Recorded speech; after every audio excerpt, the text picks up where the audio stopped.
পঞ্চায়েত নির্বাচন উপলক্ষে শাসক দলের পাশাপাশি বিরোধীদের ঝড়ো প্রচার চলছে।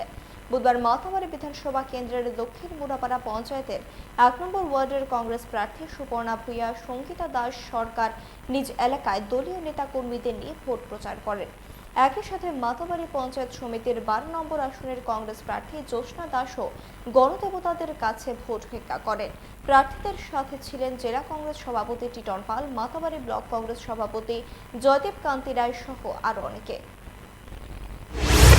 আসন্ন তিস্তর পঞ্চায়েত নির্বাচনে দক্ষিণ মোড়া পঞ্চায়েতের ভারতের জাতীয় কংগ্রেসের মনোনীত প্রার্থী ১ নং আসনে সুপর্ণা ভূঁইয়া এবং সঙ্গীতা দাস সরকারের সমর্থনে এবং মাতারবাড়ি পঞ্চায়েত সমিতির ১২ নং আসনে জাতীয় কংগ্রেসের মনোনীত প্রার্থী জ্যোৎস্না দাসের সমর্থনে আজকে আমরা বাড়ি বাড়ি সেখানে আমরা মানুষের কাছে যাচ্ছি, মানুষের কাছে আশীর্বাদ প্রার্থনা করছি।